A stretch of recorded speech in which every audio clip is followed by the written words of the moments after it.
Assalamualaikum warahmatullahi wabarakatuh. Hai teman-teman.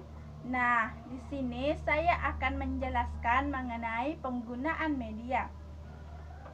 Salah satu ciri media pembelajaran adalah bahwa media mengandung dan membawa pesan atau informasi kepada penerima, yaitu siswa.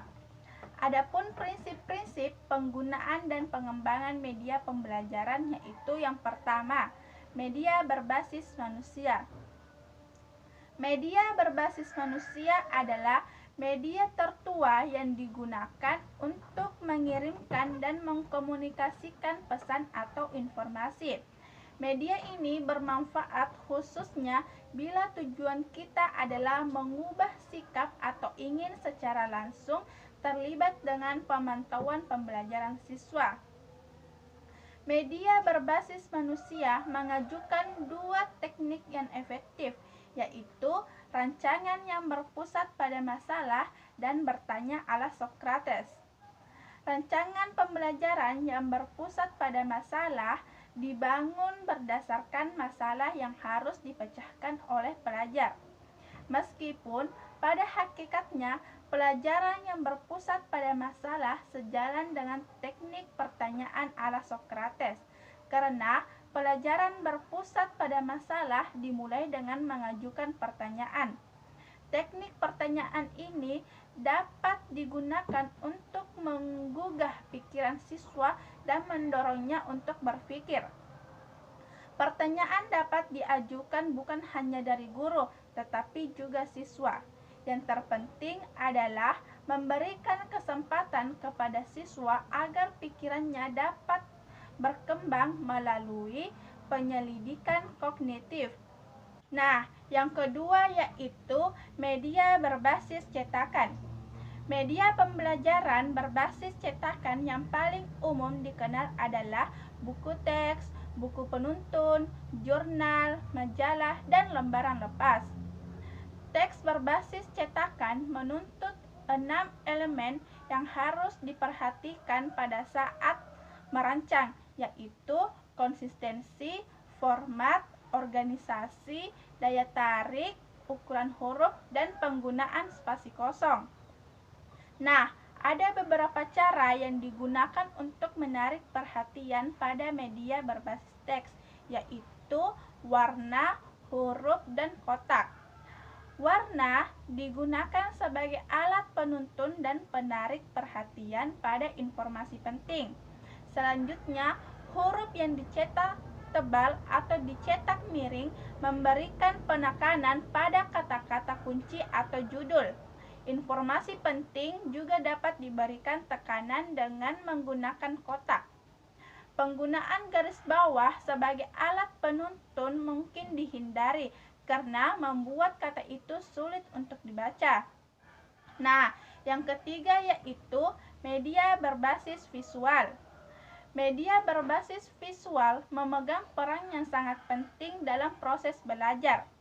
Media visual dapat memperlancar pemahaman, misalnya melalui elaborasi struktur dan organisasi, dan memperkuat ingatan. Visual dapat pula menumbuhkan minat siswa dan dapat memberikan hubungan antara isi materi pelajaran dengan dunia nyata. Agar menjadi efektif, visual sebaiknya ditempatkan pada konteks yang bermakna dan siswa harus berinteraksi dengan visual itu untuk meyakinkan terjadinya proses informasi. Nah, bentuk visual bisa berupa gambar presensi seperti lukis atau foto. Yang kedua, diagram yang melukis hubungan-hubungan konsep, organisasi, dan struktur isi materi. Yang ketiga, peta yang menunjukkan hubungan-hubungan ruang antara unsur-unsur dalam isi materi. Yang keempat, grafik seperti tabel dan bagang yang menyajikan gambaran data atau antar hubungan seperangkat gambar atau angka-angka. Nah, yang keempat yaitu media berbasis audiovisual. Salah satu pekerjaan penting yang diperlukan dalam media audiovisual adalah penulisan naskah dan storyboard yang memerlukan persiapan yang banyak, rancangan, dan penelitian. Naskah yang menjadi narasi disaring dari isi pelajaran yang kemudian disintesis ke dalam apa yang ingin ditunjukkan dan dikatakan. Narasi ini merupakan penuntun bagi tim produksi untuk memikirkan bagaimana video menggambarkan atau visualisasi materi pelajaran. Pada awal pelajaran, media harus mempertunjukkan sesuatu yang dapat menarik perhatian semua siswa.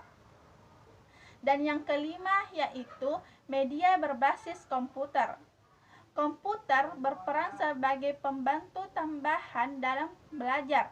Pemanfaatannya meliputi penyajian informasi isi materi pelajaran dan latihan. Penggunaan komputer sebagai media pembelajaran secara umum mengikuti proses instruksional sebagai berikut. Yang pertama, merencanakan, mengatur, dan mengorganisasikan dan menjadwalkan pengajaran. Dan yang kedua, mengevaluasi siswa. Yang ketiga, mengumpulkan data mengenai siswa. Yang keempat, melakukan analisis statistik mengenai data pembelajaran. Dan yang kelima, membuat catatan perkembangan pembelajaran.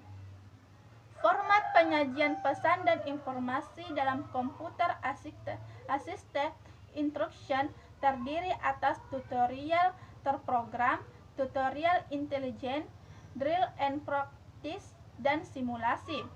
Yang terakhir yaitu pemanfaatan perpustakaan sebagai sumber belajar. Pemanfaatan perpustakaan sebagai sumber belajar secara efektif memerlukan keterampilan sebagai berikut. Yang pertama, keterampilan mengumpulkan informasi. Dan yang kedua, keterampilan mengambil intisari dan mengorganisasikan informasi. Yang ketiga, keterampilan menganalisis, menginterpretasikan, dan mengevaluasi informasi. Dan yang keempat, keterampilan menggunakan informasi. Nah, teman-teman, itulah sedikit penjelasan saya mengenai penggunaan media. Semoga memberikan manfaat bagi teman-teman ya. Lebih dan kurangnya mohon dimaafkan. Wassalamualaikum warahmatullahi wabarakatuh.